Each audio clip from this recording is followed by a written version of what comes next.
MBN의 윤범기 기자라고 합니다. 반갑습니다.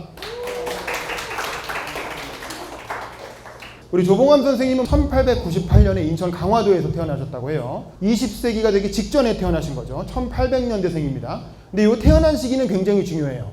우리나라의 독립운동의 역사를 보면 이 태어난 시기에 의해서 되게 역사가 흘러가는 측면들이 있거든요. 가장 중요한 건 이승만이 제일 나이가 많았다라는 거죠. 장유유서. 나이가 많다라는 것도 나중에 해방 이후에 굉장히 큰 이제 장점으로 작용을 하게 됩니다. 3.1운동에 참가했죠. 죽산 선생은 대표적인 3.1운동 세대예요. 우리가 이제 무슨 세대 이름을 붙이잖아요. 무슨 뭐 87년 6월항쟁 세대니 뭐 촛불 세대니 뭐 여러분 같으면 응원봉 세대 뭐 이렇게 붙이겠죠. 근데 이제 죽산 선생은 생각해 보세요. 1898년에 태어났으니까 1919년 3.1운동 때 몇 살이에요? 한 20살, 21살 이쯤 된 거죠. 딱 피 끓는 청년으로서 운동하기 좋은 나이인 거죠. 세상에 뛰어들어서 뭔가 세상을 바꿔보겠다고 달려들기 딱 좋은 나이에 3.1운동을 만난 거야. 그러면서 3.1운동을 통해서 인생이 완전히 바뀌게 됩니다.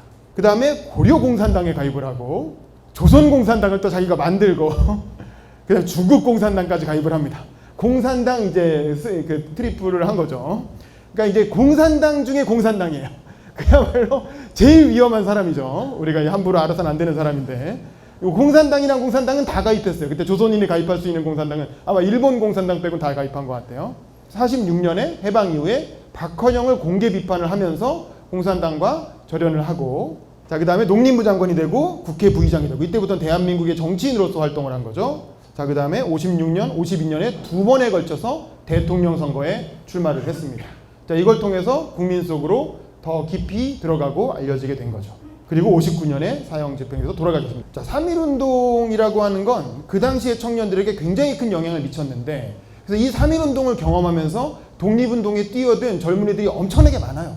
우리가 아는 대부분의 그 독립운동가 그리고 우리가 아는 재헌 후의 대부분의 국회의원들은 거의 다 독립운동 경력을 적으라는 게 있었거든요.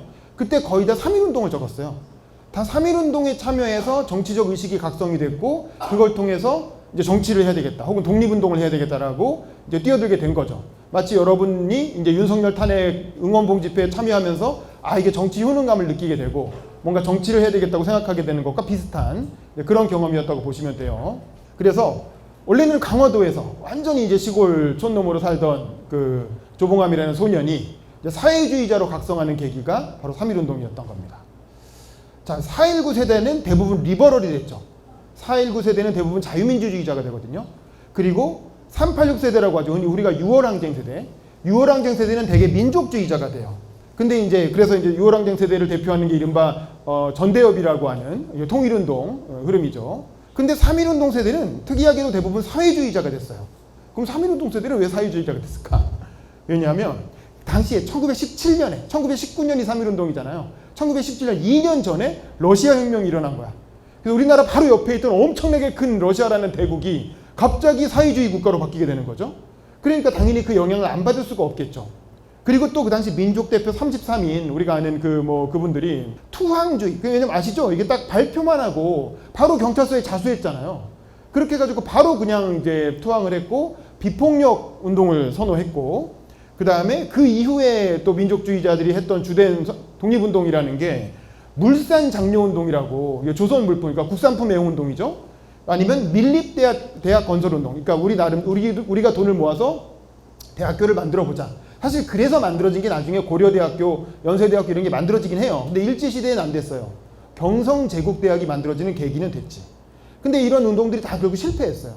그러니까 이렇게 실패하는 걸 보면서 저 민족주의자들이 얘기하는 저런 방식으로는 안 되겠다.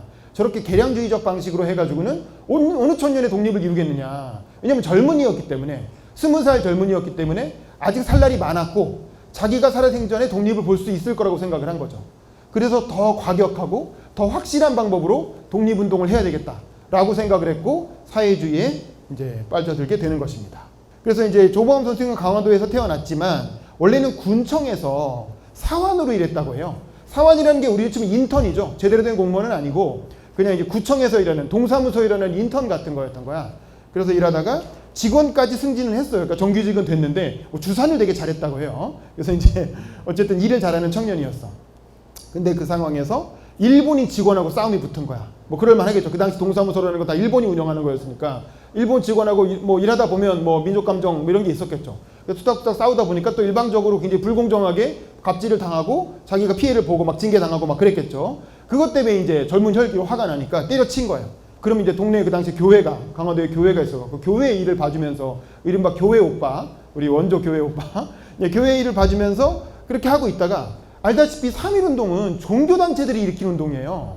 그 당시 우리나라는 정치활동이 다 금지되어 있었기 때문에 3.1운동의 민족대표라는 건 다 기독교 대표, 불교 대표, 천도교 대표 이런 분들이었죠. 그러니까 이제 교회도 당연히 그 죽산 선생이 일했던 그 교회도 3.1운동의 중심이 됐던 거지. 그래서 이제 거기서 3.1운동을 일으키는 일종의 실무자 역할을 한 거예요. 뭐 전단지도 뿌리고 사람들도 모아서 뭐 인솔하고 뭐 그랬겠죠. 그런 걸 하니까 이제 당연히 경찰에 잡혀가가지고 엄청나게 막 젊은이니까 또 때리기도 좋잖아요. 그래서 엄청나게 두드려 맞았겠죠. 3.1운동을 통해서 경찰한테, 일본 순사한테 고문을 당하고 그러면서 완전히 다른 인식으로 거듭납니다. 그전에는 그냥 어찌어찌 취업이나 해볼까, 어떻게 먹고 살까 이런 고민을 하던 청년에서 3.1운동을 거치면서 완전히 마인드가 독립운동가 마인드로 거듭나게 돼요. 이게 이제 한 20살 때니까 대학교 1학년 정도 나이에 완전히 이제 새로운 세계를 눈뜨게 되는 거죠. 그래서 본인이 쓴 나중에 이제 대선 나오실 때인가요? 자기가 쓴 나의 뭐 살아온 길 이런 책, 그 글을 보면 그 얘기가 나와요. 그 나를 고문한 그 일본 순사가 나한테는 선생이다. 그 양반들 덕분에 내가 완전히 다른 인식을 갖게 됐다라고 고백하는 그런 장면이 나옵니다. 그리고 이때부터 시골 청년이었던 조봉암이 세계사의 최첨단으로 뛰어들게 됩니다. 그러면서 이때부터 조봉암의 인생은 거의 조봉암의 모험이라고 불러도 될 정도로 단순히 조선에만 있는 게 아니라 강화도뿐만 아니라 서울로 왔다가 일본으로 갔다가 다시 서울로 왔다가 러시아로 갔다가 중국으로 갔다가 거의 뭐 우리가 갈 수 있는 그 세계사의 지평을 다 이렇게 도는 그야말로 이제 전 세계적인 세계인으로서 코스모폴리탄 활동가로서 살게 됩니다. 그 일본 유학을 가게 되죠. 일본 유학을 간 게 이제 사회주의자로서 이제 배움을 각성하는 계기가 된 건데, 요건 이제 그 당시에 그 풍도회, 뭐 북풍회, 뭐 좀 이상한 그런 단체들이 있었어요. 이게 뭐냐면 처음에는 일본 경찰한테 고문당하고 나서 이제 일본으로 무작정 유학을 떠납니다. 근데 이제 그 당시에 뭐 인촌 김성수라든가 뭐 이런 사람들, 설산 장덕수라든가 이런 사람들은 원래 부잣집이었고 혹은 부잣집의 후원을 받아서 바로 와세다 대학교 전경학부, 이 와세다 대학교라는 게 우리한테 굉장히 중요한 학교예요. 왜냐면 우리나라 주요 독립운동가들이 거의 다 와세다 대학교로 유학 갔어요. 그래서 와세다 대학이 거의 뭐 한국의 어떤 독립운동가들의 산실이라고 할 수 있는데, 근데 죽사는 와세다로 못 갔어요. 왜냐? 돈이 없어서. 완전 시골 깡쳐는 무작정 일본으로 갔기 때문에 돈이 없었고, 조봉암은 지인의 도움을 받아서 엿장수를 합니다. 돈을 벌어야 되니까. 일본에서 먼저 막노동을 해가지고 엿장수를 해서 돈을 모아요. 그러니까 스스로 일본에서도 고학을 한 거죠. 그래서 이제 그리고 나서 일본의 주호대라는 게 우리로 치면 중앙대예요. 한국에도 중앙대가 있죠. 일본 주호대라고 하는 대학으로 들어가서, 근데 이제 전경학부로 들어가는데 우리 지금 정치학과, 경제학과 이런 걸 배우러 들어간 거지. 근데 하지만 그 당시 대학도 그렇고 뭐 제가 대학 때도 그랬지만 뭐 수업을 듣는 것보다 책 읽는 게 주로 일이었어요. 주로 일본어 책을 읽었겠죠. 책을 읽으면서 다양한 학습, 그러니까 그 당시에 최신 유행하던 학설이었던 사회주의, 무정부주의 막 이런 걸 막 학습을 하는 거야. 그러면서 아주 급진 사상을 이렇게 체화한 인물이 됩니다. 빨갱이가 되는 거죠, 그야말로. 처음에는 이 당시에 천황 암살 미수 사건으로 아주 유명했던 박열이라고 하는 유명한 무정부주의자가 있었어요. 박열이란 영화도 있었죠. 그 영화에 보면 이재훈 씨가 박열 역할을 하잖아요. 그 유명한 박열하고 같이 활동을 했어요. 흑도회라고, 이름 자체가 흑도회가 뭐야, 흑도회가. 그러니까 이제 어린 애들이, 20살, 21살 어린 애들이 만든 단체니까 이름도 약간 그렇게 좀 유치하게 지은 거지. 흑도회, 뭐 북풍회, 뭐 다 이름이 그래요. 그래서 흑도회, 풍외회, 흑우회, 북성회, 뭐 이런 이게 약간 이제 청년들이 만든 단체라 이름이 약간 좀 웃깁니다. 근데 어쨌든 이 당시에 근데 이제 조봉암은 이런 그 박열이나 이런 사람들하고 이제 같이 공부는 했지만 자기가 조봉암은 좀 체계적인 사람이었어요.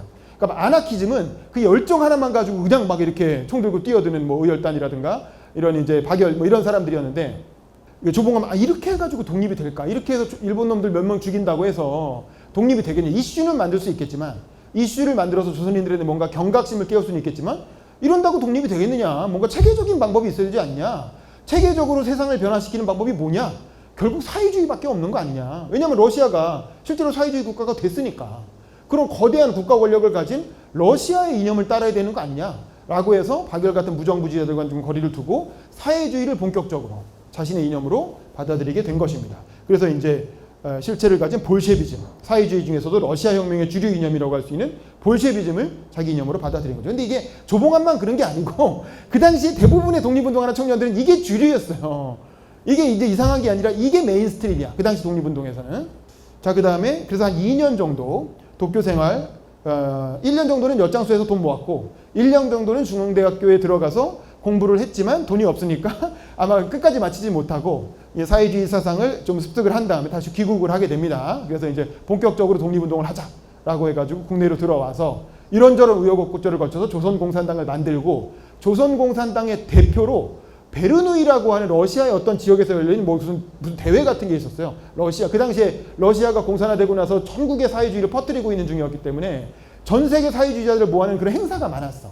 그래서 이제 조봉암이라는 분이 아마 그 일본 유학을 다녀와서 그랬는지 어쨌든 러시아의 공산당 대표로 가게 됩니다. 그러면서 조봉암의 인생이 쫙 세계사의 지평 속으로 빨려들게 되는데